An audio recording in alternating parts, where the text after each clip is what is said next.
کیا عورتوں کی آزادی کا مطلب صرف ان کے جسم کی نمائش ہے؟ اگر ایسا ہے تو پھر مردوں کی آزادی کہاں ہے؟ آپ نے کبھی سوچا کہ کیوں اشتہارات میں زیادہ تر عورتوں کا جسم بیچا جاتا ہے؟ کیوں فیشن انڈسٹری کا اربوں ڈالر کا بزنس زیادہ تر خواتین کی اٹریکشن کے گرد گھومتا ہے؟ کیوں سوشل میڈیا کا الگورتھم برہنہ عورت کو زیادہ دکھاتا ہے، کم کپڑے پہنے والی عورت کو، فیشنیبل عورت کو زیادہ دکھاتا ہے؟ یہ اتفاق نہیں ہے، یہ اکنامکس ہے۔ یہ دنیا جذبات سے نہیں چلتی ہے، دنیا مارکیٹ ویلیو پر چلتی ہے نا، اور مارکیٹ میں وہی چیز بیچی جاتی ہے جو زیادہ توجہ کھینچتی ہے۔ اب سوال یہ ہے کہ کیا عورت واقعی ہی بااختیار ہے یا پھر اسے صرف ایک پروڈکٹ کے طور پر بیچا جا رہا ہے؟ اچھا، تصویر کا نا دوسرا رخ بھی ہے۔ کیا ہر وہ عورت جو کام کرتی ہے، جو تعلیم حاصل کرتی ہے یا فیشن کرتی ہے، وہ ایکسپلائٹیشن کا شکار ہوتی ہے؟ ایکسپلائٹیشن مینز اردو میں کیا کہتے ہیں، استحصال کا شکار ہوتی ہے؟ نہیں، یہ کہنا حقیقت سے انکاری ہوگا۔ دیکھیں، دنیا نہ صرف سیاہ اور سفید نہیں ہے، دنیا گرے بھی ہوتی ہے، ان بٹوین بھی ہوتی ہے۔ مسئلہ آزادی ہے ہی نہیں، مسئلہ آزادی کی تعریف ہے۔ اگر آزادی کا مطلب یہ ہو کہ عورت کو تعلیم، کریئر، فیصلہ سازی، عزت اور تحفظ ملے تو یہ آزادی تو بہت ضروری ہے، اس کے بغیر تو معاشرہ آگے بڑھ ہی نہیں سکتا۔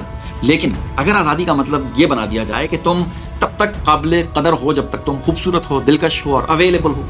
آپ جانتے ہیں نا کہ مرد کو وہ عورت نہیں چاہیے جو خوبصورت ہو، مرد کو وہ عورت چاہیے جو اسے آسانی سے اویلیبل ہو، بس مہیا ہو۔ تو یہ جو بات ہے یہ آزادی تو نہیں ہے، پھر یہ تو استعمال ہے نا، یہ تو ہوس ہے، یہ تو دباؤ ہے۔ اصل خطرہ مغرب یا مشرق نہیں ہے، اصل خطرہ وہ سوچ ہے جو عورت کو صرف جسم سمجھتی ہے، چاہے وہ سوچ نیو یارک میں ہو، لندن میں ہو، برمنگھم میں ہو، لاہور میں ہو، اسلام آباد، کراچی میں ہو۔ مشرق میں بھی عورت کو غیرت کے نام پہ کنٹرول کیا جاتا ہے، اور مغرب میں بھی اسے گلیمر کے نام پہ ایکسپوز کر دیا جاتا ہے۔ دونوں صورتوں میں اگر عورت کی شخصیت، اس کی عقل، کردار، اس کا وقار پیچھے رہ جاتا ہے اور جسم آگے آ جاتا ہے تو نقصان تو عورت کا ہی ہے۔ بھائی، یہ جو ایبسٹنس فائلز کا آج کل آپ بہت ذکر سن رہے ہیں نا، اس کی حقیقت بھی تو یہی ہے نا کہ طاقتور مرد چاہے کسی بھی تہذیب سے ہو، اگر وہ اخلاقی نہ ہو تو عورت کا استحصال کرتا ہے۔ اس کا تعلق صرف مغرب سے نہیں ہے، طاقت اور ہوس سے ہے۔ تاریخ اٹھا کر آپ دیکھ لیں، ہر معاشرے میں آپ کو ایسے لوگ ملیں گے۔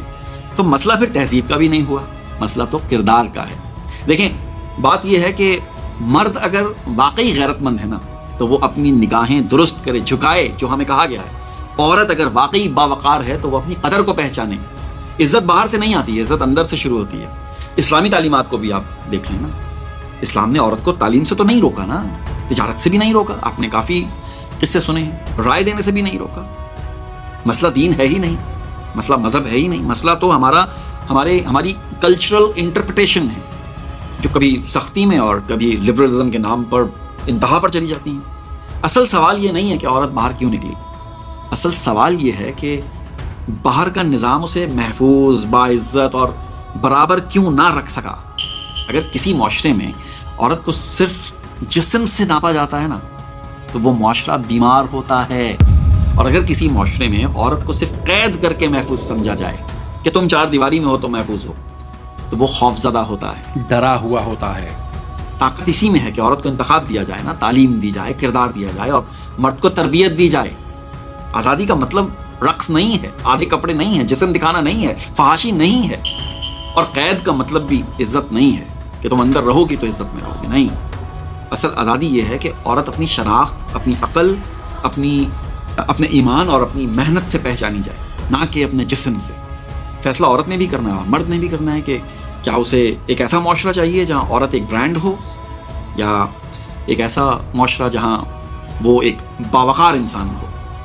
میں نے نا پہلے بھی ایک جملہ کہیں کہہ چکا ہوں، بلکہ 2 دفعہ کہہ چکا ہوں کہ جسم دکھا کر اپنی طرف مائل کرنے والی عورت کو وہی کہنا چاہیے جو لفظ اس کے لیے بنا ہے، معذرت کے ساتھ۔ اور آج میں اس جملے میں نا ایک اضافہ کر دیتا ہوں کہ جو مرد اپنی عورتوں کو سامنے لا کر کے فائدہ اٹھاتے ہیں اور اٹریکشن لیتے ہیں نا، ان مردوں کو بھی وہی کہنا چاہیے جو لفظ ان کے لیے بنا ہے۔ اور وہ لفظ پتہ ہے کیا ہے؟